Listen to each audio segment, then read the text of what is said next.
저 한번 보려고 마음 먹고 그렇게 많은 분들이 방문을 하세요. 그래서 제가 어떤 책임감을 느끼느냐 하면은 대한민국에서 내가 행복 전도사, 행복 강사로서 많은 책임감을 느낍니다. 이 3일 동안 전라도 전주하고 여수를 다녀왔습니다.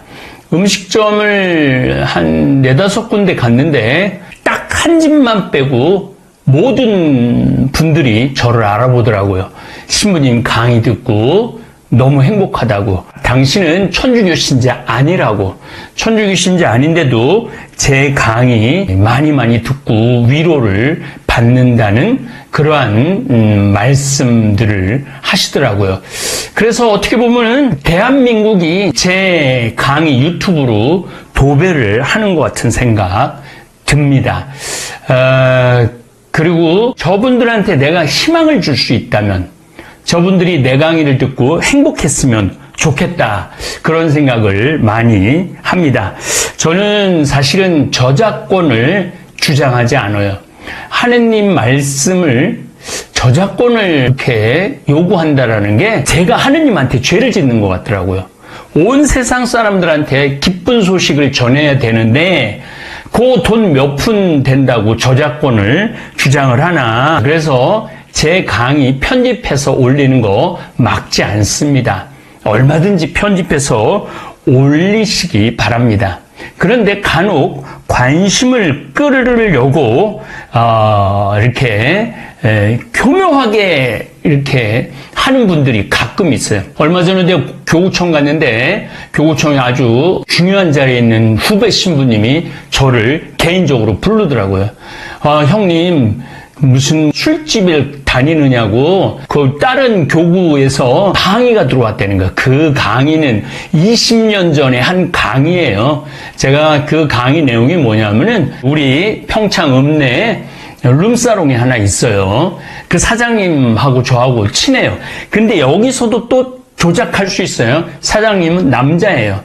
그 사장님은 목수신데 잠비아에 가셔서 닭장을 게살을 만들어 주신 분이에요. 그리고 다달이 잠비아에 후원금을 보내시는 분이에요. 그런데 거기에 아가씨들이 있는데 목욕탕, 이제 그 목욕탕 문을 닫았는데 목욕탕을 갈 때 들어올 때 보면은 진짜 얼굴이 이상하게 생겼어요. 그런데 뭐 들어갈 때 하고 나오는 시간이 나하고 같을 때 나올 때는 완전히 다른 모습, 그야말로 이쁜 모습. 들어갈 때는 막 저런 여자가 다 있나는데 나올 땐 기가 막힌 모습으로 나와요. 무슨 얘기를 하고 싶었느냐 하면은 집에서도 우리 자매님들 남편을 위해서 깨끗하게 꾸미고 옷도 깨끗하게 입고 좀 여성스러우라고 강의를 한 거예요. 근데 그 내용 안에 내가 마치 술집에 간 것처럼 조작을 해갖고 올렸더라고요. 그러지만 않았으면 좋겠다는 거예요. 그래서 나를 좀 그렇게 힘들게 하는 분들이 있구나. 그래서 경고하고 차단을 하려고 생각을 많이 해봤는데 요즘 이렇게 뭐 그렇게 이상하게 교묘하게 조작하는 분들은 한두 분이에요. 100명 중에. 그래서 더 많은 분들이 내 강의를 좀 들어야 되겠다. 그 정도 오해는 내가 충분히 감수, 인내할 수 있겠다라는 생각을 했어요. 더욱 이번에 2박 3일 동안 전주하고 여수를 갔다 오면서 이분들한테 내가 희망을 주는 사람이 돼야 되겠다. 그런 생각을 했습니다. 저는 사실은 강의 하나를 하기 위해서 책을 10권, 20권 이상 책을 읽어요. 지금도 지금 글을 쓰고 있는데 내 서고에 책들이 굉장히 많아요. 새로운 책이다 그래갖고 꺼내갖고 지금 한 2-3권을 봤는데 제가 다 줄을 쳐놨더라고요. 그리고 줄을 치면서 느낌도 다 써놨더라고요. 그렇게 열심히 공부하고 강의 준비한 거를 내가 그런 오해 때문에 저작권 주장을 한다라는 게 제가 소인배가 되는 것 같더라고요. 그래서 다시 풀어놓기로 했습니다. 그러니까 많은 분들 제 강의 내용은 그 상품으로 쓰지 않았으면 좋겠어요. 너무 자극적인 제목으로 자극하지 않았으면 좋겠어요. 저도 이번에 그 호텔에서 좀 일찍 이제 방에 들어갔으니까 제 강의를 몇 개를 한번 그 올리신 분들 거를 한번 들어봤어요. 그런데 좀 교만한 얘기 같지만 내가 듣는데도 지겹지 않더라고요. 그냥 참 내용이 20년 전에 한 강의도 또 30년 전에 한 강의 내용도 지금 들어도 별반 그렇게 큰 혼동이 없는 내용들이 많더라고요. 사는 이야기 많이 했죠. 제가 30년 전에 이제는 노인의 시대가 될 거다. 30년 전이면은 환갑 많이 했어요. 환갑잔치. 그런데 지금은 환갑잔치 하는 집이 없어요. 그때 그런 얘기를 했더라고요. 이제 환갑잔치 하는 세상은 없을 거고 이제 90 먹은 또 100살 먹은 어머니 아버지들이 많을 거라고. 그래서 그런 농담도 했더라고요. 100살 먹은 할머니가 아들이 살아있는지 죽어있는지도 모를 때가 많아요. 그러니까 정말로 이 노인의 세상, 이거를 우리가 준비를 잘해야 된다. 그런 이야기를 참 많이 했더라고요. 또 자식한테 돈 쏟아 넣으면은 여러분들 인생 깡통 차는 인생이 된다고. 그리고 세상에서 제일 중요한 건 부부다. 그리고 또 환경 이야기, 많이 했어요. 이제, 사실은 제가 제 환경 강의를 들어보시면은 그게 다 20년 전에 한 강의 내용이에요. 근데 지금은 현실이 돼 있죠. 2030년부터 환경에 대한 공격을 받을 거라고 그러는데 벌써 몇 년 전부터 공격을 받기 시작했고 지금 2024년은 본격적인 공격이 시작됐다고 봐야 돼요. 그래서 여러분들은 완전히 새로운 세상에서 살게 될 거라고. 또 세계 정세, 우리나라는 미국, 일본, 중국, 러시아에 껴있는 나라이기 때문에 이 편을 들 수도 없고 저 편을 들 수도 없고 지혜로워야 된다라는 그런 내용을 많이 건강하게 강의를 한 것 같아요. 그래서 제 강의를 올리시고 싶으신 분들 편집해서 올리세요. 그러나 사람들이 오해하게 그리고 저를 상품으로 삼지 않았으면 좋겠어요. 저는 사실 유튜브 수입이 그렇게 많지 않습니다. 여러분들이 생각하는 것보다 훨씬 적습니다. 왜냐하면 저는 광고를 안 넣어요. 가능한 한 광고를 안 넣고 내 강의만 온전하게. 요즘 뭐 새로운 콘텐츠가 많아갖고 내용들이 많아갖고 광고 삽입을 많이 하는데 얼마 전에도 한번 또 유튜브에서 업그레이드 해갖고 아무 때나 광고가 막 들어오게 해놨는데 저희들은 그런 거 안 합니다. 제가 이렇게 강의 열심히 하는 거는 대한민국이 행복했으면 좋겠어요.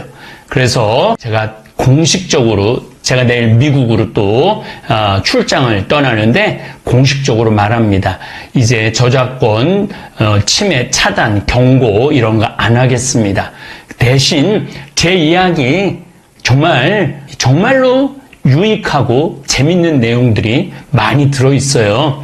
그래서 그런 유익하고 재미난 거를 더 많은 대한민국 국민들이 듣고 행복했으면 좋겠어요.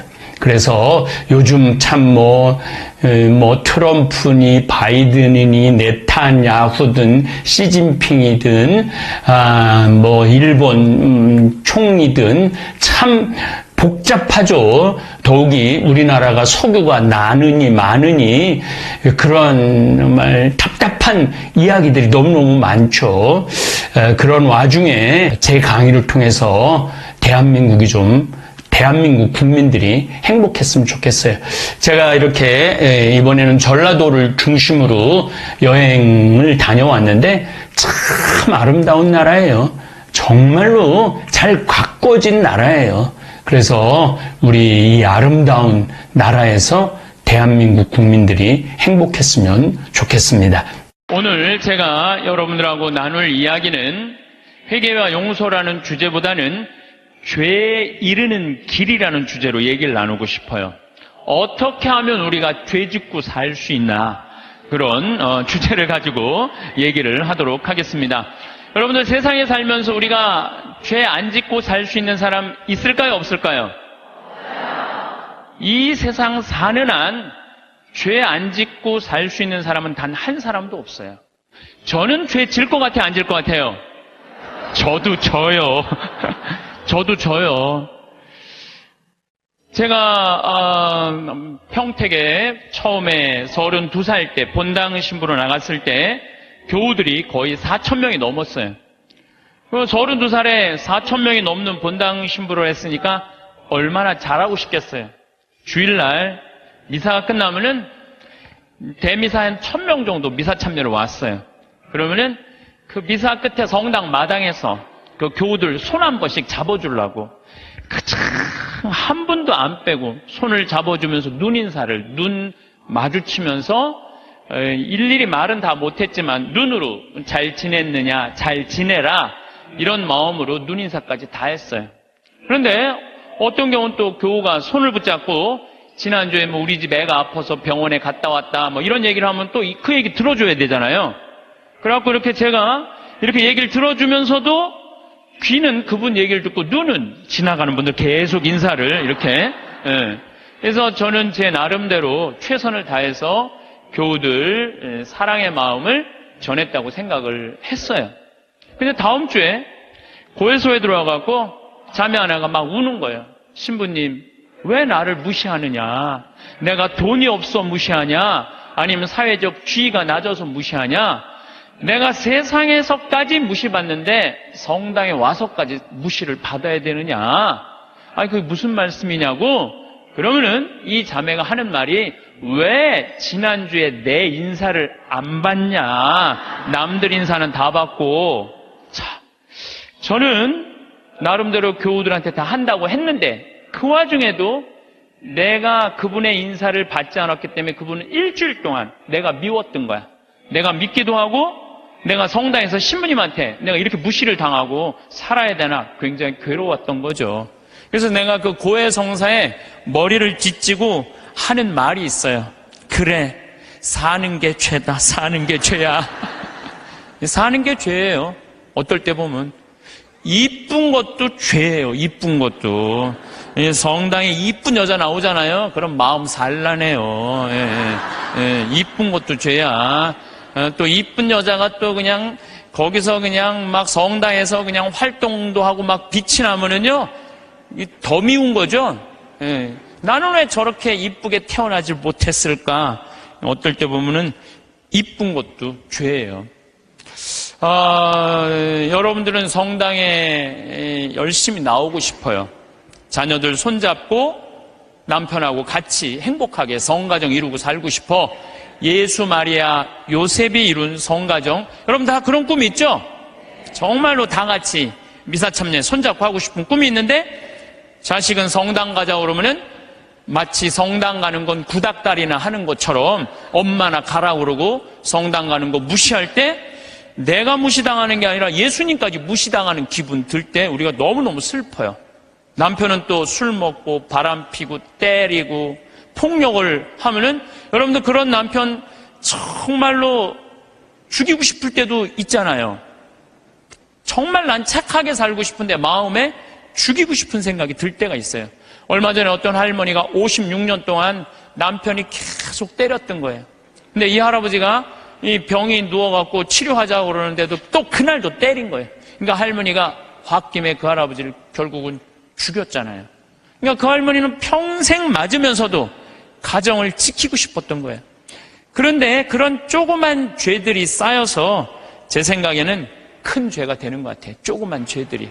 나는 착하게 살고 싶은데 세상에 가만 놔둬야 안 놔둬요? 가만히 안 놔두잖아요. 나 성당에서 신앙생활 열심히 하고 싶은데 다른 사람이 나 욕하고 헐뜯으면은 내 마음 안에서 미움이 생겨요, 안 생겨요? 나는 정말로 착하게 살고 싶은데 남들이 가만히 안 놔두는 거야. 또 보이스피싱 있잖아요. 이 금쪽 같은 아들이 서울 가서 공부 잘하고 있는데 갑자기 전화가 한 통 온 거예요. 지금 아들이 교통사고가 나가고 지금 병원에 내가 데려다 준 사람이다. 이 응급실에 했는데 수술 안 하면은 죽는다. 빨리 돈 좀 보내라. 아니, 아들이 죽는다는데 묻지도 따지지도 않고 어떻게 해요? 돈 300만 원 보내줬어. 그랬더니 한 10분 후에 아들이 전화하는 거, 엄마 잘 있느냐고. 멀쩡한 아들이.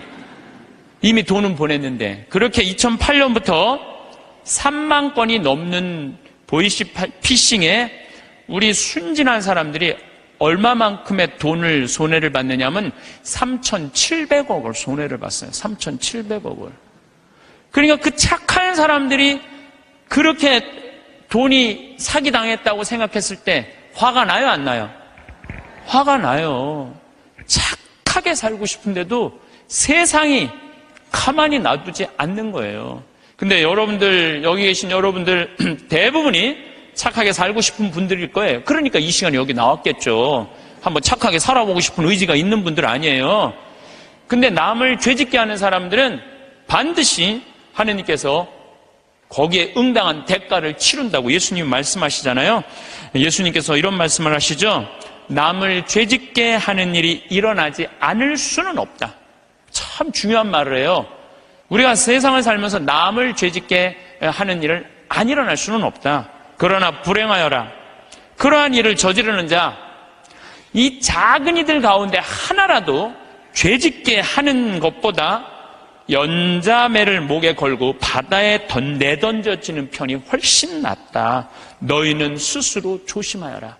우리 이 세상 살아가면서요, 나도 죄를 안 짓고 살아야 되지만 나로 하여금 다른 사람이 죄를 져서는 안 된다는 거예요. 그래서 항상 죄에 대해서 경계를 해야 되는 거죠.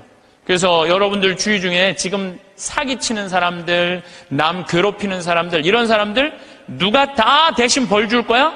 하느님께서 대신 다 벌 줄 거예요. 그래서 여러분들이 직접 벌 주지 마세요. 누구한테 미뤄? 하느님한테 미뤄. 하느님이 좀 알아서 좀 해달라고. 그래서 이 세상에서 제일 회개시키기 힘든 사람이 어떤 사람이냐면은 자기는 죄 지은 게 하나도 없고 다 남 탓이라고 생각하는 사람. 마누라 실컷 두들겨 패고 난 다음에 당신 마누라 때리면 안 된다고 그럴 때 나는 잘못한 거 하나도 없다. 저 마누라가 잘못해서 내가 두들겨 팬 거다. 이런 사람은 회개시킬 수가 없어요. 그러니까 여기 계신 분들 중에 나는 지금 잘하고 있는데 남들이 잘못돼갖고 내가 죄를 짓는 거다. 내가 때리거나 이러는 거다. 이거 큰 위험에 빠진 분들이에요. 옛날에 러시아에 신부님이 한 분 계셨어요. 이 신부님은 이렇게 시내 본당 신부님이었어요. 근데 이렇게 가정방문 아침에 나가고 병자성사를 나갈 때 보면 그 앞에 몸 파는 여자들이 그냥 성당 앞에 시내니까 쫙 있었어요. 그래갖고 밤새 막 옷 그런 거 그냥 빨아놓고 걸어놓으면은 신부님이 나가면서 회개하라고, 니네들 때문에 수많은 사람들이 죄 속에 빠지고 너희들도 죄의 굴레 속에서 산다고, 회개 안 하지면은 너희들은 지옥에 갈 것이라고. 신부님 나갈 때 또 들어올 때 또 그냥 밤에 그냥 여자들이 그냥 몸 판다고 쫙 이상하게 옷 입고 앉아 있으면은 그냥 신부님 눈꼴이 시잖아요. 그러니까 뭐라 그래? 회개하라고. 너희들 그렇게 죄 지면은 지옥에 갈 거라고. 그래서 신부님이 평생 그 여자들한테 회개하라고 얘기를 했어요. 그래도 이 여자는 먹고 살아야 되니까 그냥 신부님이 그럴 때마다 눈물을 흘리고 회개를 했어요. 그런데 신부님이 그렇게 열심히 하늘나라 선포하다가 돌아가셨어요. 돌아가셨는데 신부님이 돌아가신 날 그 성당 앞에서 맨날 몸 팔던 여자도 같이 죽은 거야. 똑같은 날. 그래갖고 이제 베드로 성인 앞에 가고 이제 천당, 지옥, 연악, 도정을 쫙 받으려고 이렇게 줄 서서 있는데 신부님이 가만히 보니까 평생 몸 팔고 살던 여자가 앞에 딱 서 있는 거야. 이 여자가 내 앞에 있네? 그래갖고 이제 저 여자 평생 죄 짓고 산 여자니까 저 여자는 지옥에 갈 거야. 그리고 이렇게 있는데 베드로 성인이 그 여인을 보더니 안다는 듯이 싹 웃으면서 이 치부책을 대충 넘기는 거야. 대충 넘기더니 핸대는 소리가 천당 도장을 딱 찍어주는 거야. 신부님이 뒤에서 기가 막히잖아요. 저 여자가 어떻게 산 거 알면은 천당이라는 도장을 찍어줄 리가 없는데 저런 여자가 천당이면은 나는 만당이겠다. 만당. 저런 여자가 천당이면 난 만당이겠다. 그래갖고 신부님 차례가 딱 됐는데 베드로 성인이 신부님을 딱 보더니 안 됐다는 듯이 이렇게 쳐다보더니 이 장부를 자세히 꼼꼼히 넘기는 거예요. 그러더니 베드로 성인이 신부님은 지옥이라고 지옥 도장 딱 찍은 거예요. 신부님이 따졌죠. 지금 베드로 성인 제정신이냐고. 평생 몸 팔고 산 저 여자는 천당이고 하느님 나라 평생 선포하고 산 난 왜 지옥이냐고 이유를 대라고. 그랬더니 또 신부님이 또 컴플레인을 하니까 이거 그냥 넘어갈 수가 없어서 그럼 내가 장부를 다시 한번 보겠다고. 그랬더니 그 여자 장부를 막 넘기더니 이 여자 천당 맞다고. 그리고 신부님 장부를 다시 보니까 신부님 지옥 맞다고. 이유가 뭐냐? 그랬더니 베드로 성인이 이런 말을 해요. 이사야전서 1장 18절에 이런 얘기가 있다. 신부님 아느냐? 주님께서 말씀하신다. 오너라. 오늘 시비를 가려보자. 너희의 죄가 진홍빛 같아도 눈같이 희어지고 다홍같이 붉어도 양털같이 되리라. 하느님께서는 아무리 죄를 많이 져도 하느님이 따지기 시작하면은 진홍같이 불러도 눈같이 희어질 거다. 다홍같이 붉어도 양털같이 희어진다. 그리고 내가 2000년 전에 내가 예수님한테 물어본 거 당신 기억 안 나느냐고. 베드로 성인이 이 루카복음 17장 4절에 주님, 제 형제가 죄를 지으면 몇 번 용서해 줘야 됩니까? 17장 4절에는 뭐라고 그러냐면 하루에 7번 잘못해갖고 7번 다 와서 용서해 달라고 그래도 용서해 줘라. 나는 그렇게 배웠다. 근데 신부님이 나갈 때마다 회개하라고 할 때 그 여자는 눈물을 흘리고 회개했다. 그럴 때마다 나는 2000년 전에 예수님이 세워놓은 원칙에 따라서 다 용서해 줬다. 그래서 이 여자는 평생 매일매일 용서를 빌어서 이제는 용서해 줄 게 없다. 근데 신부님은 평생 살면서 남 회개해라, 그냥 지옥에 간다 말은 했는데 신부님은 한 번도 하늘에 대고 눈물을 흘리면서 용서 청한 적이 없다. 근데 신부님이 평생 살면서 죄 한 번도 안 졌냐? 봐라, 이거 평생 쌓인 장부 한번 쫙 하고 신부님이 그걸 보고 아무 말도 안 하고 스스로 지옥으로 걸어 들어갔다는 이야기가 있어요.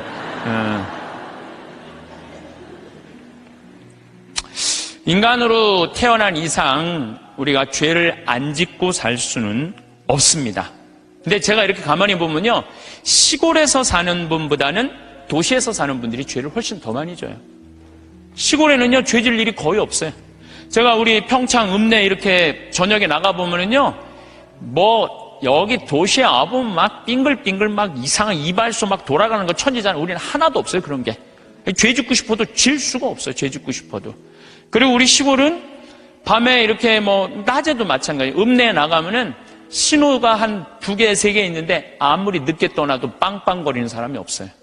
근데 내가 서울 강의, 오늘도 서울에 와서 강의하지만 1초만 늦게 출발해도요, 빵빵빵빵 그래요. 이게 사람 사는 동네인지 또 아래층, 위층 또 층간소음 때문에 서로 싸우고 스트레스하고 그냥 설날 그냥 아래층 사람들이 위층에 그냥 찾아온 자식들 다 죽이고. 이게 도시에서 살면 살수록 죄를 많이 짓는 것 같아요. 시골에서 사는 것보다는. 또 높은 자리에 올라가면 올라갈수록 죄를 질 수밖에 없어요. 내가 알던 어느 시장님이에요. 시장님인데 열심히 우리 천주교 교우죠. 근데 자기는 정말로 돈을 안 받았대요. 정말 하느님 앞에 맹세할 수 있대요. 그런데 자기가 감옥에 10달 갔다 왔대요. 갔다 온 이유가 뭐냐면 추석 때 선물 꾸러미들이 그렇게 많이 들어온대요. 그러면은 선물을 막 다 보낸대요. 그럼 정말 사과 박스 같은 게 들어오면은 그 미처 못 보내고 던지고 가는 사람이 있대요. 그럼 업무 바쁘다 보면 다음날 뜯어보면 거기 안에 돈이 꽉 들어있대요. 그래갖고 다시 돌려줘도 하루만 그게 그 집에서 잠을 자도 이게 거리가 된다는 거예요. 자기는 전혀 받고 싶지 않은데. 그러니까 높은 자리에 올라가면 올라갈수록 죄 짓고 싶지 않은데 그래서 여러분들 출세하는 거 그렇게 좋아할 거 없다는 거예요. 높은 자리에 올라가면은요, 죄 지을 수 있는 기회가 훨씬 많아요. 많이 가지면 가질수록 죄를 더 많이 짓네. 부자가 하늘나라 들어가는 것보다는 낙타가 바늘구멍 통과하는 것이 훨씬 쉽다고 예수님 말씀하셨잖아요. 많이 가진 사람 많이 내놔야 돼요. 빌 게이츠, 워런 버핏 이 두 사람이 얼마를 만들어놨냐면 1000억 달러를 만들어놨어요. 1000억 달러. 빌 게이츠는 600억 달러를 내놓고 워런 버핏은 300억 달러를 빌 게이츠한테 줬어요. 자선재단에. 그럼 웬만한 사람이면은 자기가 만들고 싶잖아요. 300억 달러면. 우리나라 전 대통령 300억 원을 냈다고 그러는데 이 빌 게이츠, 워렌 버핏은 자기가 관리하지도 않아요. 빌 게이츠한테 줬어요. 왜 그랬냐고 그러니까 나보다는 빌 게이츠가 훨씬 자선 사업을 잘해왔기 때문에 잘할 것 같아갖고 300억 달러를 냈다는 거예요. 얼마나 멋있어요. 그러니까 미국의 부자들은 존경받는 거예요. 근데 우리나라 부자들은요, 이게 내놓는 걸 떼어놔서 안 떼어먹으면 다행일 텐데 이 세금으로 떼어먹으니까 우리나라는 부자에 대한 거부 반응이 있는 거예요. 예수님이 그랬어요. 많이 가진 사람은 많이 내놔야 된다. 많이 가진 사람은. 하느님께서 많이 준 얘기는 많이 나누라고 그러는데 이게 여러분들 루카복음 16장에 부자와 나자로 얘기 알죠? 부자는 잘 먹고 잘 살았어. 하다못해 나자로 떨어지는 부스러기도 개가 나자로 종기 핥았어요. 근데 마지막 날에는 나자로는 아브라함 품에서 참 호강을 하고 부자는 뜨거운 불덩이 있어요. 물 한 방울 그것도 못 먹었잖아요. 예수님이 그러잖아요. 살아생전에 너무 고생을 했기 때문에 이 나자로는 호강을 하는 거. 당신은 부자인데 아무것도 나누지 않았고 고생하는 거다. 그러니까 우리가 돈이 많고 출세하면 할수록 뭐에 가까우냐면 죄에 가까운 거예요. 그만큼 뭐가 많아? 책임이 많기 때문에 책임이. 없는 게 속편한 게 있어요. 예수님은 이방인, 죄인들, 창녀들이 먼저 천국 간다는 말이 저는 요즘 조금 이해가 돼요. 버림받고 가난하고 빼곡고 힘없는 사람 천당 갈 확률이 많아요. 근데 여기가 지금 수서성당이란 말이에요. 우리나라에서 제일 잘 사는 동네란 말이야. 약간 위험하지 않을까. 그러니까 여러분들은 어떻게 해야 돼? 더 많이 내놔야죠. 요즘 저는 중국을 이렇게 보면요, 걱정돼요. 여러 가지로 걱정돼요. 5살짜리 아이 막 눈알 빼고 막, 그렇죠? 50살짜리 얼마 전에도 할아버지도 눈알 막 빼가고. 참, 이 살아있는 사람들 눈알을 빼가요. 또 애들 1살, 2살짜리 유괴해다가 팔아먹는, 이게 수두룩하다는 거예요. 그거 팔아먹는 사람이 300명이 넘는다는 거예요. 그거 얼마 전에 잡았잖아요. 그러니까 중국이요, 저는 하느님을 믿지 않아서 반성을 하지 않는 나라예요. 쉽게 말하면 회개하지 않는 나라예요. 얼마 전에도 제가 그 중국에서 올린 동영상 유튜브를 봤는데 길 가면서 이렇게 소매치기 할아버지가 잡았어요. 그랬더니 잡았다고 그 할아버지를 길에서 때리는데 한 명도 모르는 척하는 거예요. 한 명도 말리는 사람이 없는 거예요. 이 막대기로 때리는데도. 중국 사람들은 남 일을 관여하지 않는데 관여했다가는 더 큰 화를 입어서 양심이 완전히 없는 거죠. 돈만 벌으면 뭐예요? 요즘 중국이 돈 잘 버는데 이게 회개하지 않으면은, 회개하지 않는 나라 또 있잖아요. 일본도 똑같은 나라예요. 제가 보기에는. 예. 그래서 우리가 정말로 회개를 하고 살아야 된다. 그러면 우리가 어떻게 죄를 질 수 있느냐? 우리가 자그만 죄들이 커서 큰 죄가 되는데 그 자그만 죄, 우리가 큰 죄로 가는 첫 번째 뭐냐면 게으름이에요. 게으름. 덴마크 속담에 이런 얘기가 있어요. 젊어서 게으름은 늙어서 도적이 된다고 그래요. 게으른 사람이요, 다 남 욕하고 비난하고 사기치는 거예요. 대부분이. 얼마 전에 우리 동창 신부들 모임이 있었어요. 한참 재미나게 노는데 내 정말 친한 형이 전화를 받더니 그러더라고요. 뭐라고? 죽었다고? 아씨, 왜 죽어? 좀만 기다리지. 아씨, 내가 찾아가려고 그랬는데, 왜 죽었어? 장례 미사가 언제야? 그렇게 묻더라고요. 월요일 날 전화를 받았으니까 수요일 날 수원 모전동 성당에서 장례 미사라고. 알아서 딱 끊더라고요. 그래서 내가 너무너무 존경하고 좋아하는 형이길래 형 신부를, 형, 경남 형, 무슨 얘기야? 그랬더니, 유일하게 대자가 한 명이 있는데, 위암 말기였대요, 4기. 근데 이제 신부인 대부를 이제 보고 싶었던 거, 그 신부님이 대부니까. 그래서 보고 싶다고 연락이 계속 왔대요. 계속 왔는데, 내일 가지 이렇게 미루다 보니까 대자 죽은 걸 못 본 거야. 그러니까 그냥 내일로 미루다가 그 소중한 대자 죽는 걸 못 본 거예요. 그래서 전화를 끊더라고요. 그래서 내가, 그 형한테 그래서 형, 영국의 조지 버나드 쇼라는 사람이 있어. 들어봤지? 조지 버나드 쇼. 그랬더니 들어봤대. 그 사람이 극작가야. 근데 그 사람이 1950년에 죽었는데 그 사람이 몇 살에 죽었냐면 94살에 죽었어. 94살에. 94살에 죽었는데 94살에 죽으면서도 자기 묘비명에 뭐라고 써놨느냐면은 우물쭈물하다 내 이럴 줄 알았다. 이렇게 써놓고 죽었어. 94살에 죽으면서도 우물쭈물하다 내 이럴 줄 알았다. 이러고 죽었어. 무슨 얘기냐면 우리가 내일 하지 하다가요. 소중한 일을 못하는 경우가 많아요. 이 게으른 사람들이요. 내일 할게 그러다가요. 아무 일도 못하고 죽는 경우가 많아요. 어떤 게으른 처녀가 있었어요. 이 처녀는 아무것도 하기 싫은 거야. 머리도 안 감고 세수도 안 하고 이빨도 안 닦고 그냥 감기를 그냥 코에다 맨날 달고 사는 거예요. 밥도 자기 손으로 안 해먹고 자도 그냥 이불 속에 들어갔다가 그대로 터널 만들어 놓고 그대로 나오는 그런 여자예요. 근데 나머지는 아무것도 내 손으로 안 하는데 꼭 하나 자기가 해야 되는 일이 있어요. 똥은 자기가 싸야 돼요. 똥은 자기가 싸야 돼요. 똥은. 그 똥도 그냥 며칠 그냥 미루다가 그냥 도저히 배가 아파갖고 어쩔 수 없을 때 이제 옛날에 그냥 그 화장실 뒷간에 이제 똥누로 가는 거죠. 똥을 이렇게 앉아서 팔짱을 이제 다리 사이에 끼고 이렇게 보는데 사는 게 너무너무 괴로운 거, 귀찮고.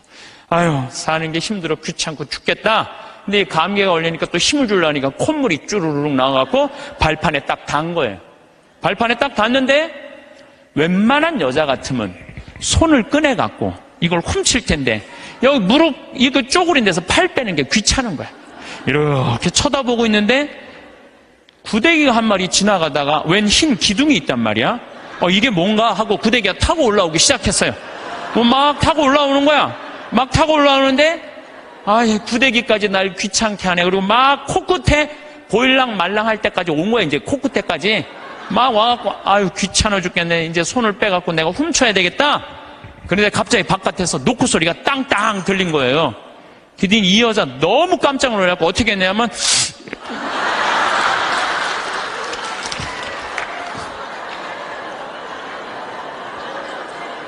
우물쭈물하다가 그러는 경우 참 많아요. 우물쭈물하다가 큰 코 닥치는 사람들 많아요. 여러분들 이런 분들도 많아요. 성당 나가. 나중에 나갈게. 내가 좀 더 늙으면 나갈게. 그러다가 성당 나가서 회개도 안 하고 정말 하느님 만나지도 않고 그러다가 갑자기 죽는 경우 많아요. 막 게으른 처녀나 내일 가지 그러다가 그 중간에 그냥 시모님한테 병자성사도 못 받고 죽는 사람이나 뭐 달라요? 달릴 게 뭐 있어요? 우리 생태마을에는 이제 그 여름에 환경 피정을 해요. 전국에서 70개 성당이 와요. 그럼 애들이 한 3,000명 정도 와요. 그럼 2월 달에 예약이 끝나요. 그럼 어떤 성당은 2월 달부터 계속 답사 와요. 답사 오고 프로그램 확인하고 선생님, 신부님, 수녀님들이 다 와갖고 궁금한 거 있으면 다 물어봐. 그런 성당들은요 와서 프로그램 잘하고 가요. 근데 어떤 성당은 답사도 안 오고 전화도 안 하고 프로그램 문의도 전화 안 해. 6월달, 7월달 하기 전에 6월달에 오리엔테이션을 해요. 전국에 있는 성당에 다 오라고 그래갖고 하루. 그래서 프로그램 다 답사식. 그것도 안 와. 아무 준비도 안 하고 딱 왔다가 내가 이럴 줄 알았으면 여기 안 왔다고. 그리고 그냥 2박 3일 동안 싸우고 하는 성당들도 있어요. 보면은. 인생에 있어서 준비가 안 돼 있는 사람들은 항상 싸워요. 항상. 보면은 우리 생태마을에도 우리 직원들 이렇게 보면은 여기 고추밭에 대 좀 한 100평 좀 전부 다 걷어놔.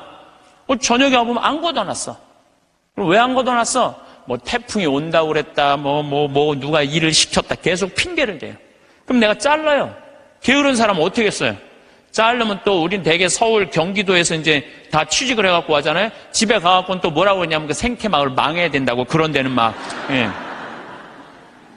꼭 게으른 사람들이 남 핑계를 많이 대요. 마태복음 24장 45절에 보면 충실한 종과 불충실한 종 얘기가 나와요. 주인이 자기 종에게 집안 식솔들에게 제때 양식을 내줬는데 그렇게 하는 슬기로운 종이 있는가 하면은 주인이 늦게 오려니 하고 술 먹고 때리고 이래갖고 주인이 갑자기 어느 날 와서 당황한다 이거죠. 그러니까 여러분들 우리가 인생을 살 때는 항상 부지런해야 돼요. 그러니까 여러분들 앞으로 5년 후에 내가 뭘 할 거다. 10년 후에 뭘 할 거다. 20년 후에 뭘 할 거다. 30년 후에 뭘 할 거다. 이거 계획 서 있어야 돼, 안 서 있어야 돼요? 서 있어야 돼요. 그런데 그냥 아무 계획 없는 분들, 여기 지금 50에 은퇴해갖고 나는 아무 계획이 없다. 그러면은 50에 은퇴하면은 죽어요, 안 죽어요? 그 죽으면 너도 편안하고 나도 편안하고 대한민국도 다 편안한데 안 죽어요. 50이 넘어서 100살까지 안 죽는 거. 50년 동안 아무 계획이 없는 사람들은 게으르게 살 수밖에 없어요. 여러분들, 우리나라가 지금 100살 이상이 몇 명이냐면 13,400명이에요. 100살 이상이. 근데 더 놀라운 건 뭔지 아세요? 3년 전에 내가 100살 이상 넘은 사람들 조사를 했을 때 몇 명이냐면 2,400명이었어요. 2,400명. 3년 사이에 10,000명이 늘은 거, 10,000명이. 안 죽고 10,000명이 그대로 3년 사이에 10,000명이 늘은 거예요. 지금 90살에서부터 100살까지는 몇 명이냐면 13만 4천 명이에요. 13만 4천 명. 그런데 80살에서부터 90살까지 몇 명이냐면 97만 명이에요. 97만 명. 근데 70살부터 80살까지 몇 명이 270만 명, 273명. 그래서 65세 이상이 몇 명이 613만 명, 613만. 근데 이분들이 안 죽고 그대로 가는 거예요, 이제. 안 죽고 그대로 가는데 계획이 있어요, 없어요? 계획이 없는 거예요. 이거 큰일이에요. 저는 제가 신학교 때 무슨 세미나를 했느냐면은 30년 전 얘기예요. 신학교 때 무슨 세미나를 했느냐면은 앞으로 주 5일째가 되면은 사람들 성당 안 간다. 토요일 날, 일요일 날 놀러 나가지 성당 안 간다. 그리고 한두 번 놀러 나가다 보면은 특히 천주교는 고해성사 봐야 되고 귀찮으니까 냉담길로 들어선다. 프랑스 예를 들었어요. 프랑스는 신자가 95%인데 미사 참여는 8%밖에 안 돼요. 90%가 성당 안 나가는 거야. 우리 한국 천주교도 그 꼴이 올 거다. 그런 세미나를 했었어요. 그래? 만약에 그렇다면은 내가 신부가 될 때는 나는 이렇게 해야지. 시골에다가 아름다운 데다 집 줘놓고 토요일 날, 일요일 날 클리 놀러 와라. 클리. 놀러 와서 거기서 미사 참여도 하고 교육도 받고 찬양도 해자. 그래갖고 저는 신학생 때부터 생태마을 꾸밀 걸 생각을 했었어요. 그때부터 나는 공부도 하고 책도 읽고 그래서 신부 되자마자 저는 땅 보러 다녔어요. 돈이 한 푼도 없는데도 30억짜리, 50억짜리 땅 보러 다녔어요. 진짜로. 근데 한 15년 전에 교구에서 평창에 땅이 있으니까 쓰라고 저한테 허락을 했어요. 그래서 저는 15년 전부터 생태마을을 꾸민 거예요. 쫙 꾸몄죠. 이제 지금 거의 이제 제가 이제 신부된 지 20년이 넘었는데 우리 생태마을을 20년 동안 꾸며놓으니까요. 너무 행복한 거예요. 막 봄에는 마로니에, 자기나무, 그 다음에 벚나무, 별꽃이 다 피는 거예요. 참 아름다워요. 요즘 가을엔 또 단풍이 그냥 기가 막혀요. 그러니까 여러분도 한번 생각을 해봐요. 여러분도 한 5평짜리 내가 정원을 꾸며놨을 때 그 정원 이쁨 행복해, 안 행복해요? 근데 내 정원은 15,000평이야, 15,000평. 15,000평이니까 나는 그걸 보고 있으면요. 너무 행복한 거예요. 나는 하느님께서 우주를 나는 15,000평을 만드는데 하느님은 우주를 창조했잖아요. 우주를 창조하고 뭐라 그랬어요? 보신이 참 좋았다. 첫날도 보신이 참 좋았다. 둘째 날도 보신이 참 좋았다. 셋째 날도 보신이 참 좋았다. 여섯째 날 마지막 인간 만들어 놓고 보신이 참, 나는 그 느낌 아니까.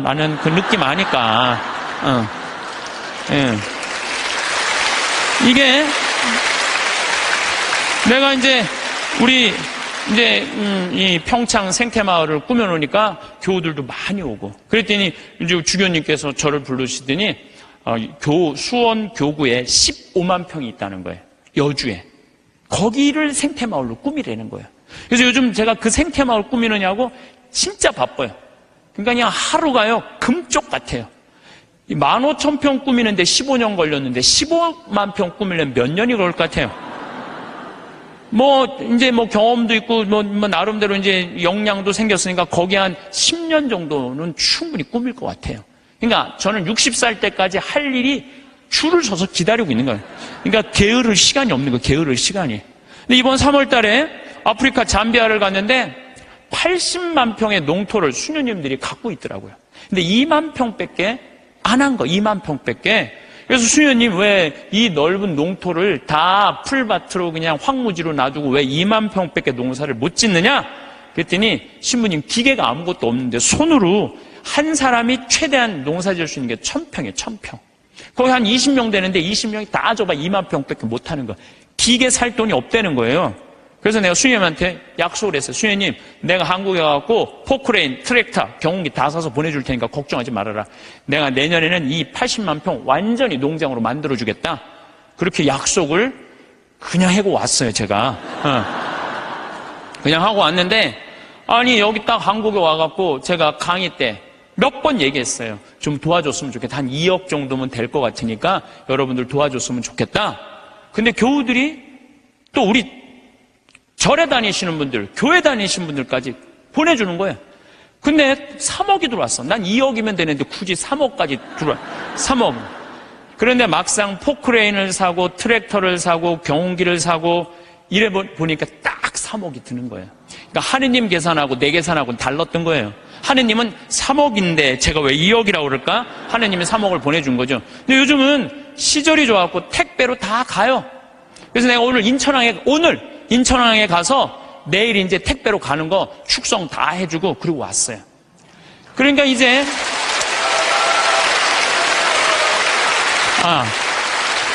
이거는 제가 박수를 받아야 될 게 아니고 정말로 함께 해줬던 그 많은 분들 1000만 원씩 봉헌해 주신 분들이 받을 박수예요. 저는 아무것도 한 게 없어요.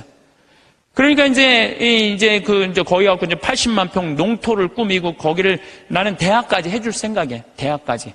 그 대학까지 만들어주려고 생각을 해보니까 또 한 10년은 내가 그러니까 난 70살 때까지 일이 기다리고 있는 거야. 70살 때까지 우리 신부들이 70에 은퇴하거든요. 근데 은퇴하기 전까지는 나는 일이 기다리고 있는 거예요. 게으르지 않을 수 있는 거죠. 그럼 이제 70살 넘어서는 뭘 할까? 우리 동창 신부들끼리 모여갖고 야, 우리가 70살이면 지금 70에 은퇴하라고 그러는데 70이면 지금 다 아저씨 같잖아요. 그렇죠? 그럼 70에 우리 뭐 할까? 그래갖고 우리 신부들끼리 모여갖고 한 얘기가 그 얘기야. 야, 우리 70 넘으면 있잖아.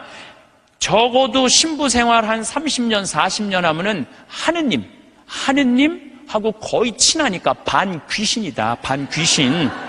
반귀신 되니까 우리 커피숍 하자. 커피숍에서 커피 마시러 오는 사람들, 정말 힘들고 고통스러운 교우들 얼마나 많으냐. 근데 본당 신부님 바쁘니까 면담도 못하고 커피 타주면서 면담하면 앉아서 면담해주고 우리 동창이 20명 되니까 하루에 돌아가면서 해봤자 일주일에 하루만 나가서 일하면 되는데 우리 요즘은 4주8자 커피숍도 많더라야. 우리 신부들도 은퇴해갖고 그거 해주자. 제가 그런 얘기 해요. 우리가 죽을 때까지 계획이 있어야 돼요. 계획이 없으면은요 우리의 삶이 너무너무 힘들어요. 우리의 삶이. 여러분들은 무슨 계획이 있으세요? 내가 지금 50, 60대 갖고 남은 30년, 40년 어떻게 살 계획 있으세요? 없으세요?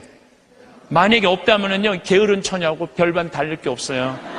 지금 바로 지금 다가오고 있어요. 근데 아무 일도 안 하고 있으면 문제가 많은 거예요.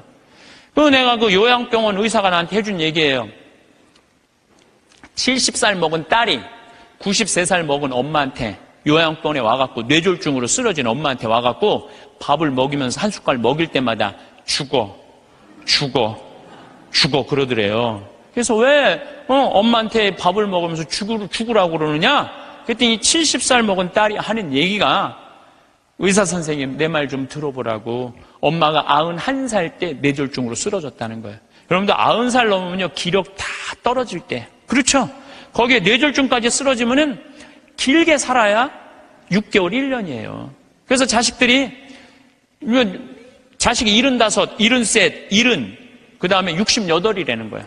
그 자기네들도 자식한테 매달려 사는데 그 90살 먹은 엄마 어떻게 모시냐. 병들은 엄마. 마침 엄마가 7천만 원짜리 전세에 살고 있었대. 우리 그 전세 빼갖고 엄마 요양병원에 넣자. 살면 얼마나 살겠느냐. 그래갖고 엄마를 요양병원에 넣은 거예요. 여러분들 근데 이걸 알아야 돼요. 90살 넘어갖고 요양병원에 들어가잖아요. 그럼 의사들이요 안 죽여요. 살려내요. 그래갖고 2년 동안 이 할머니가 안 죽은 거야. 그러니까 7천만 원을 다 쓴 거야. 다 쓰고 난 다음에 이제 병원비를 안 내니까 모시고 가라. 그러니까 오빠가 모셔라. 아니다. 나는 받은 거 없다. 네가 더 받지 않았냐. 나는 없다. 서로 이래갖고 원수 돼갖고 안 만나는 거야. 70이 넘어서 자식들이. 엄마는 죽지도 않고. 그러니 자식 원수 만들고 91살에 2년 동안 누워서 돈만 축내니 그렇게 살아서 뭐하냐. 그러니 차라리 어떻게 해라? 죽어라. 그래 죽어. 그러면서 먹이더래요. 이게 여러분들 남의 얘기가 아니에요. 여러분들 얘기예요. 여러분들 우물쭈물하다 내 이럴 줄 알았다. 이 꼴 날 분 많아요, 여기. 그냥 아무것도 안 하고, 아무 일도 안 하고. 그래서 저는 여러분들한테 정말 권하고 싶은 거는 내가 자식들한테 정말 늙어서 구박받기 싫으면 지금 운동해야 돼요. 운동을 하는데 무슨 운동을 했냐면 헬스 해야 돼, 헬스. 헬스장에 다녀야 돼요. 나이를 먹으면 먹을수록 헬스장에 다녀요. 미국은요, 헬스장에 다 할머니, 할아버지들이 다 다녀요. 그래갖고 돌아가실 때 6개월 이상 고생하면서 돌아가는 분들이 거의 없대요. 95%가 6개월 이내에 거의 다 돌아가신대요. 근데 우리나라는 치매 걸린 할머니, 할아버지가 거의 58만 명이에요. 58만 명. 610만 명 중에 거의 10%에 달하는 할머니가 똥오줌을 싸고 지금 저 누워 있는 거예요. 그러니 그 가족들이 미쳐요, 안 미쳐요? 미치는 거예요. 그러니까 여러분들도 내가 지금부터 삶의 계획을 잘 짜셔야 돼요. 내가 이렇게 살아야 되겠다, 저렇게 살아야 되겠다. 이런 계획이 없으면은요, 참 힘들어요. 사도 바오로가 데살로니가 후서 2서 3장 16절에서 15절에 이런 얘기를 해요. 무질서하게 살아가면서 우리에게서 받은 전통을 따르지 않는 형제는 누구든지 멀리 하십시오. 우리는 여러분과 함께 있을 때 무질서하게 살지 않았고 아무에게서도 양식을 거저 얻어먹지 않았으며 오히려 여러분 가운데 누구에게도 폐를 끼치지 않으려고 수고와 고생을 하며 밤낮으로 일하였습니다. 사도 바오로도요, 하느님을 전하면서도 교우들한테 패 끼치기 싫어갖고 어떻게 밤낮으로 금을 짜는 일을 했다는 거예요. 금을 짜는 일. 사람은요, 일을 해야 돼요. 일 안 하는 사람들이 다 남 탓하고 남 비난하고 이러는 사람들, 일 안 하는 사람들이, 사실 우리는 여러분 곁에 있을 때 일하기 싫어하는 자는 먹지도 말라고 거듭 지시하였습니다. 일하기 싫어하는 사람은 먹지도 말라 이거예요. 그런데 듣지 않니 여러분 가운데 무질서하게 살아가면서 일은 하지 않고 남의 일에만 참견만 하는 자들이 있다고 합니다. 일 안 하면 할 일이 없는데 뭐 할 것 같아요? 참견하는 거예요. 여러분들 50, 60 넘어가고 부부싸움 왜 하는 줄 알아요? 남편들하고 부부싸움 왜 하는 줄 알아요? 할 일이 없으니까. 할 일이 없으니까 싸우는 일밖에 없는 거예요. 그냥 아내 뭐 반찬을 왜 이렇게 했느냐, 청소를 이렇게 했냐, 그냥. 그러니까 젊었을 때 그냥 제발 일찍 퇴근하라고 그래도 그냥 일찍 집에도 들어오지 않더니 늙어선 굳이 집에 들어오지 않아도 되는데 그냥 때 따라 철 따라 그냥 집에 들어와갖고 그냥 일이 없으니까 챙겨내는 게 일이. 그런 사람들에게 우리는 주 예수 그리스도의 이름으로 지시하고 권고합니다. 묵묵히 일하여 자기 양식을 벌어 먹도록 하십시오. 오늘도 내일도 아무 계획이 없거나 일이 없으면 사는 게 지겨워요. 일이 없으면 지겨워요. 우리는 저는 어렸을 때 시골에서 농사 졌어요. 옛날에는요, 다 일해야지 먹고 살았어요. 전 7살 때 벼를 뱄어요. 사람들이 믿지 못하겠지만 할머니들은 이해가 할 거예요. 7살 때 벼를 뱄어요. 벼를 베고 아버지가 꼭 이 뒤에다가 꼭 볕단을 한 단씩 져줬어요. 그럼 그걸 지고 집에까지 갔었어야 돼. 그걸 지고 가면 목이 얼마나 따가운지 몰라요. 그래갖고 지금도 기억이 난다니까 논두렁에 내가 이렇게, 그게 무거우니까 기대고 한 얘기가 있어. 아유, 사는 게 이렇게 힘드네. 이렇게. 그러니까 옛날에는요, 중고등학교, 학교도 못 다녔지만은 옛날에는요, 애들이 10살, 15살 다 일했기 때문에 문제 있는 애들이 없었어요. 근데 요즘은요, 아버지만 일해도 다 먹고 살아. 나머지는 일을 안 해도 돼. 근데 학생은 뭐가 전문이에요? 뭐가 일이에요? 학생한테는 공부가 일이죠. 그런데 여러분들 이걸 알아야 돼요. 대한민국 이 병을 고쳐야 돼요. 애들이요, 중학교 1학년 때까지는 따라가요. 공부를. 근데 중학교 2학년만 되면 못 따라가요. 갑자기 함수, 2원 1차 연립 방정식, 이런 게 막 미지수, 이런 게 막 나와요. 그러니까 애들이 이해를 못하는 거. 중학교 2학년만 되면은 영어도 막 관계대명사, 관계부사. 내가 2학년 교과과정을 다 이거 강의하는 거 뽑아봤어. 나도 모르는 게 많더라고. 나도 모르는 게. 그러니까 중학교 2학년 애들은요, 몸은 크지 이해는 안 되지. 엄마는 공부하라고 그러지. 학교 가면은 수업 시간에 알아듣는 건 하나도 없지. 신경질이 나요, 안 나요? 그러니까 이 중학교 2학년 애들이 무서운 거예요.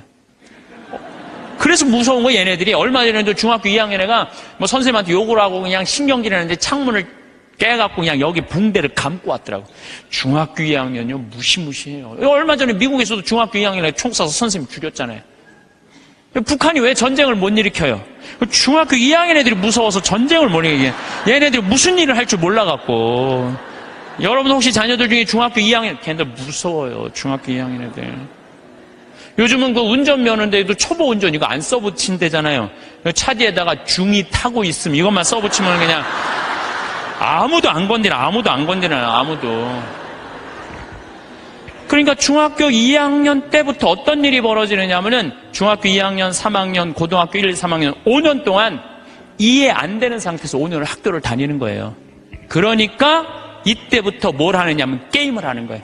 이때부터 게임을 하는 거예요. 그건 이해가 되니까. 게임은 이해가 되잖아요. 몇 번만 하고. 그리고 시험은 한 번 못 보면 그걸로 끝나지만 게임은 한 번 실패해도 다음에 다시 기회 줘요, 안 줘요?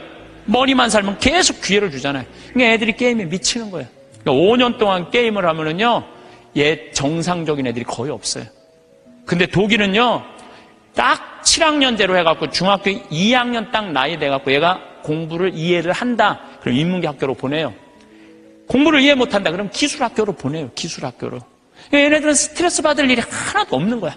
우리나라는 이해하는 놈이나 못하는 놈이나 다 고등학교 3학년 때까지 가는 거야. 이제 내일 모레 이제 수능 볼 때까지 다 같이 가는 거야. 수능 볼 때까지. 그러니까 5년 동안 얘네들이 다 학교 폭력에, 왕따에, 자살에 수많은 문제들을 일으키는 거예요. 공부 못하는 애들은요, 학교 가갖고 운동을 하든지, 아니면 내가 지금 잠비아에 트랙탑 경운기 포크레인 보내듯이 트랙탑 경운기 포크레인을 배우든지. 그럼요, 걔네들 절대 문제 일으키지 않아요. 일이 없으니까, 학교에 가갖고 일이 없으니까 얼마나 지겹겠어요. 거기다가 그냥 학원 밤까지. 그러니까 애들이 미치는 거예요. 그러니까 요즘 애들이 제정신 있는 애들이 별로 없는 거죠. 그래서 제가 항상 드리는 말씀이 그거예요.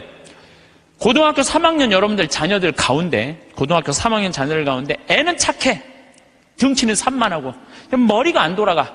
그런 애들은 우리 생태마을에 취직시키세요. 우리 생태마을에 지금 농장도 10명이 필요하고 주방도 10명이 필요해요. 왜냐하면은 농장에요, 천지가 돈이에요. 여러분 고개만 돌리면 천지가 돈이에요. 왜? 이 10월 1일부터 한 20일까지 깻잎 따거든요. 깻잎만 작년에 우리가 5천만 원어치 깻잎을 담아서 팔아요. 그러면은 2억 원어치를 따도 2억 다 팔아요. 근데 딸 손이 없는 거야. 딸 손이. 깻잎 끝나고 나면 콩잎, 이 콩잎 누런 거 이거 다 돈이에요. 다 돈이에요. 그것만 따갖고 된장 속에 박아두면은 서울 사람들 그것만 먹으면 이거 어디서 사느냐고. 다 돈이야, 다 돈.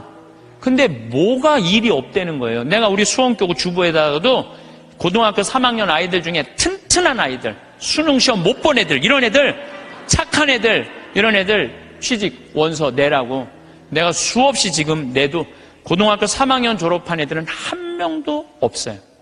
뭐냐면 내 자식만은 농사 안 시키겠다 이거예요. 내 자식이 여기서 빈둥거리고 놀아도 끝났는데도 엄마들은 꿈을 포기하지 않는 거예요. 대한민국의 불행이 여기 있는 거예요. 거기서 그냥 원서만 넣어갖고 대학 들어가 봐요. 그럼 끝나고 난 다음에 취직 안 되면. 그래서 캥거루가 우리나라가 47만 명이에요. 엄마의 그 뱃속에서 25, 30살이 됐는데도 직장을 못 구하고 그냥 집에서 엄마 뱃속에서 그냥 거기서 용돈 받아갖고 쓰는 애들 캥거루가 47만 명이래. 47만 명. 그러니까 그 집들이 다 스트레스 받는 거야. 죽이느니 원수니 너 같은 걸 낳고 내가 미역국을 끓여 먹은 내가 미친놈이라는 둥 뭐 이런 일들이 벌어지는 거예요. 저는 그래서 이런 생각이 들어요. 지금 시골에 우리가 농민들이 한 350만, 한 360만 정도 되는데 다 70, 80, 90의 나이가.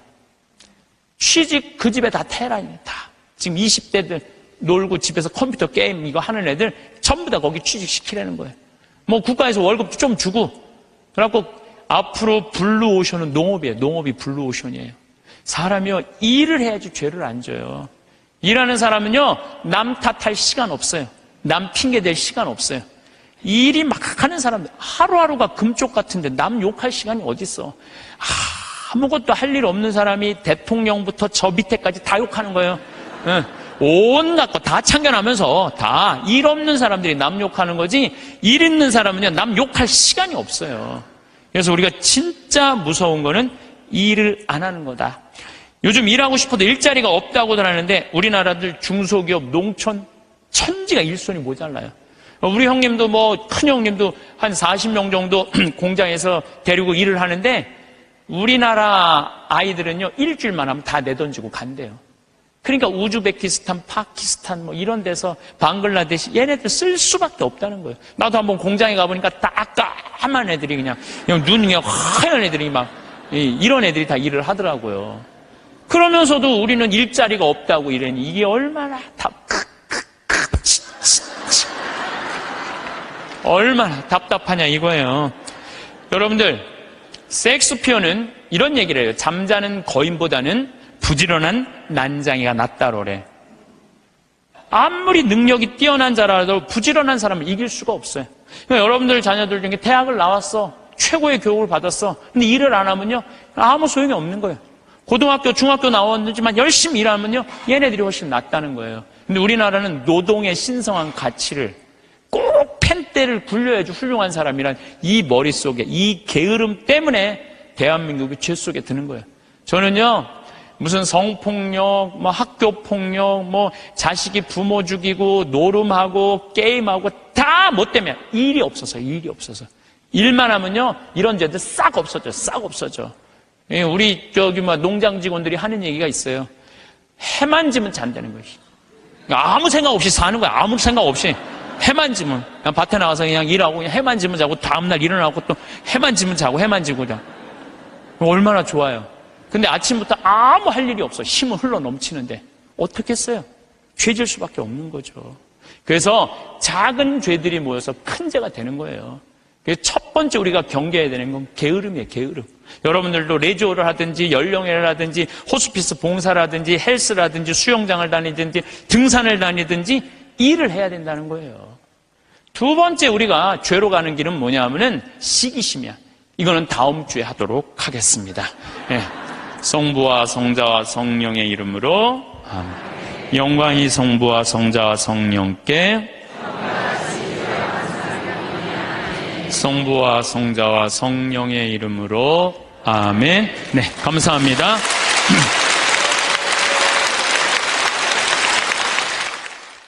성공한 사람들을 보면 크게 두 부류로 나뉘는 걸 알 수 있습니다. 하나는 자신이 성공했다고 여기저기 떠벌리고 다니는 사람들, 그리고 또 하나는 조용히 아무 말 없이 자기 삶을 사는 사람들입니다. 우리는 흔히 성공을 하면 자연스럽게 자랑하고 싶어질 거라고 생각하죠. 좋은 차를 사고 비싼 시계를 차고 SNS에 멋진 사진을 올리고 싶을 겁니다. 왜냐하면 그렇게 하면 남들이 나를 더 인정해 줄 거라고 믿으니까요. 하지만 현실은 그렇지 않습니다. 오히려 진짜 성공한 사람들은 그렇게 행동하지 않습니다. 왜냐하면 보여줄 필요가 없기 때문입니다. 돈이 많다고, 높은 자리에 있다고, 유명하다고 해서 굳이 그걸 드러낼 필요는 없습니다. 그걸 아는 사람들은 이미 알고 있고, 모르는 사람들은 알 필요가 없죠. 그런데도 굳이나 성공했다고 떠드는 사람들이 있습니다. 그런 사람들은 왜 그럴까요? 간단합니다. 그 사람들은 사실 그렇게까지 성공한 게 아니기 때문입니다. 우리는 종종 SNS에서 성공한 사람들을 봅니다. 해외여행을 가고 고급 레스토랑에서 밥을 먹고 멋진 차를 타고 다니는 모습? 그런데 가만히 보면 그런 걸 보여주는 사람들은 언제나 뭔가를 팔고 있습니다. 강의를 팔든 자기 브랜드를 홍보하든 아니면 단순히 자기 자존감을 유지하려고 하든 간에 결국 목적이 있는 거죠. 진짜 부자들은 그렇게 하지 않습니다. 오히려 조용히 아무도 모르게 자기 일을 합니다. 왜냐하면 자랑해서 얻을 게 없기 때문입니다. 오히려 괜히 잘난 척했다가 사람들에게 이용당하거나 시기와 질투를 받거나 쓸데없는 오해를 사는 게 더 피곤합니다. 이건 단순한 돈 이야기가 아닙니다. 사회적인 성공을 이룬 사람들도 마찬가지입니다. 진짜 실력 있는 사람들은 자기 실력을 굳이 떠벌리지 않습니다. 왜냐하면 그럴 필요가 없으니까요. 자기 분야에서 최고라면 사람들이 먼저 알아서 찾아옵니다. 반대로 실력이 부족한 사람일수록 자기를 포장하려고 애씁니다. 우리가 흔히 듣는 말이 있죠. 빈수레가 요란하다. 이 말이 괜히 있는 게 아닙니다. 정말 내실이 있는 사람들은 굳이 시끄럽게 굴지 않습니다. 반대로 겉만 번지르르한 사람들은 자기가 얼마나 대단한지 떠들고 다닙니다. 이걸 좀 더 현실적인 예로 들어볼까요? 동창회에 나가면 꼭 이런 사람이 있습니다. 옛날에는 별거 아니었는데 갑자기 잘 됐다고 나타나서 자기가 얼마나 성공했는지 자랑하는 사람. 처음에는 다들 와 대단하다 하고 들어주지만 시간이 지나면 어떨까요? 대부분 속으로 이렇게 생각할 겁니다. 저 사람 뭐 저렇게까지 티를 내? 결국 그런 사람은 점점 멀어지게 됩니다. 반면에 정말 성공한 사람들은 조용합니다. 굳이 자기가 어떻게 살고 있는지 설명하지 않죠. 그런 사람들은 오히려 주변에서 먼저 알아보고 자연스럽게 존경을 받습니다. 그게 진짜 성공입니다. 그럼 우리는 어떻게 해야 할까요? 내가 뭔가를 이루었을 때 굳이 남들에게 알릴 필요가 있을까요? 물론 가까운 사람들에게 좋은 소식을 전하는 건 좋습니다. 하지만 굳이 모든 사람들에게 나 이렇게 잘 살고 있어요 하고 알릴 필요는 없습니다. 그런 행동은 결국 나에게 득이 되지 않습니다. 성공이라는 건 원래 조용한 겁니다. 내가 잘 되고 있으면 주변 사람들이 자연스럽게 알게 됩니다. 굳이 내가 말하지 않아도 내 행동과 태도에서 묻어나오게 되어 있습니다. 그러니 굳이 보여주려고 애쓰지 마세요. 오히려 그게 더 진짜 성공한 사람의 태도입니다. 사람은 사회적 동물이라고 하잖아요. 혼자 살아갈 수 없고 결국 사람과의 관계 속에서 기쁨도 얻고 때로는 상처도 받습니다. 그런데 한 가지 생각해 볼 게 있어요. 우리가 정말 인간관계가 필요해서 맺고 있는 걸까요? 아니면 그냥 그래야 한다고 배워서 어쩔 수 없이 유지하고 있는 걸까요? 어릴 땐 친구 많으면 좋다고 하죠. 사회생활에서도 인맥이 중요하다는 말을 많이 합니다. 그런데 정작 주변을 보면요, 인간관계가 넓은 사람일수록 스트레스를 더 많이 받아요. 전화벨이 울릴 때마다 이번엔 또 무슨 부탁일까 싶고 단체 채팅방에서 메시지가 올 때마다 이걸 또 어떻게 대답해야 하나 고민하죠. 관계가 많아질수록 책임과 피로도 함께 늘어나는 겁니다. 어떤 사람들은 인간관계를 줄이면 외롭지 않겠냐고 해요. 그런데 가만히 생각해보면 진짜 외로움을 느끼는 순간이 언제인지 아세요? 오히려 불필요한 인간관계 속에 있을 때입니다. 같이 밥을 먹고 얘기를 나누는데도 뭔가 허전하고 대화가 컥 돌고 속마음을 나누지도 못할 때, 그럴 때 우리가 더 외롭다고 느끼죠. 그렇다고 당장 인간관계를 다 끊어버릴 순 없겠죠. 하지만 적어도 내가 정말 소중하게 여겨야 할 관계와 그냥 관성적으로 유지하는 관계는 구분할 필요가 있습니다. 예를 들어 매번 나한테 부탁만 하고 정작 내가 어려울 땐 연락 한 번 없는 사람. 내가 실수하면 뒷담화를 하면서 내 앞에서는 웃는 사람. 이런 관계를 굳이 계속 이어갈 이유가 있을까요? 가끔은 이런 경험도 있을 거예요. 우연히 어떤 사람과 친해졌는데 만난 지 얼마 되지도 않았는데 너무 많은 걸 털어놓는 사람들 있죠. 자기 속사정부터 가족 문제, 직장 고민까지 쏟아내는 사람들. 이런 경우 두 가지의 가능성이 큽니다. 하나는 그냥 감정적으로 의존할 사람이 필요해서일 수도 있고 또 하나는 내가 믿을 만한 사람인지 떠보는 걸 수도 있어요. 여러분도 50평 사면은요, 상황이 달라져. 25평일 때는 25인치로 충분해. 근데 50평짜리를 가지고 25인치 테레비를 갖고 가면요, 요만해. 네. 그럼 어떻게 해야 돼? 50cm로 사야 돼. 네? 냉장고도 2도어 하던 걸 6도어로 해야 돼. 예. 50평에서 티코 타고 나오기 창피해. 그랜저는 사야 돼. 점점 힘들어지는 거예요. 우리가 인생이요, 가만히 생각해 보세요. 욕심을 안 피면요, 고통스럽지 않아요. 근데 뭐 때문에 고통스러워?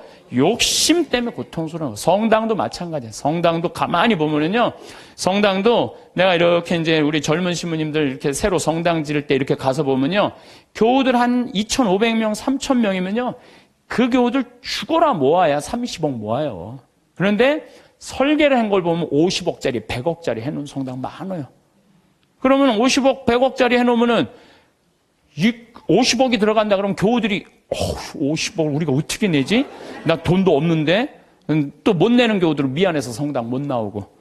이 성당 짓는 데는데 교우가 늘어나야 되는데 줄어드네? 이거 신부님이 반짝반짝 웃다가 어떻게 되는 거야? 인상을 쓰는 거죠. 응? 하느님 집 짓는 데는데 왜 돈을 안 내냐? 맨날 욕하고. 그 다 욕심 때문에 죄를 짓는 거예요. 욕심 때문에. 욕심을 안 피면요, 우리가 정말로 행복해요. 내 인생에 내가 언제 제일 괴로웠나? 나도 보니까 내가 욕심 필 때 제일 괴로웠더라고. 나도. 내가 이제 여기 생태마을 한 10년 동안 하니까 여기 뭐 여러분들처럼 이렇게 많이 오는 거예요. 근데 많이 오는데 보통 우리가 여기 수용할 수 있는 인원이 200명. 근데 막 300명, 400명씩 막 온다고 그러는 거예요. 그러니까 3년 전, 4년 전에 이제 여기 한 거의 진짜 한 100억을 들여서 정말 꾸며놨어요. 근데 한 300명, 400명 오니까 200명이 딱 맞는 데는데 욕심이 생기는 내가. 이거 강당이 너무 조그만데 이거 좀 크게 해야지. 그래갖고 황토 성당 지으려고 계획을 했었어요. 설계까지 다 했어요. 사제관도 우리 부관장 신부님들이 오니까 사제관도 통나무집 좋은 데 있는데 황토 사제관을 짓는다고 설계도 다 해놨어요. 수영장도 저 마당에다 수영장도 해놔갖고 오는 분들이 수영도 또 내가 욕심을 피는 거죠. 근데 떨커덕 4년 전에 그런 계획을 했는데 떨커덕 내가 위암이 딱 걸린 거예요. 위암이 걸려 수술하러 들어가려고 이렇게 생각을 하니까 내가 만약에 죽는다면 성당이 뭐가 필요해? 황토 성당이. 사정관이 뭐가 필요해? 나 죽으면 내 후임자만 좋지. 네. 그렇지 않아요? 네. 수영장이 뭐가 필요해? 그래서 저는 암 걸리기 전에는 7일 중에 9일을 일을 했어요. 7일 중에 9일을.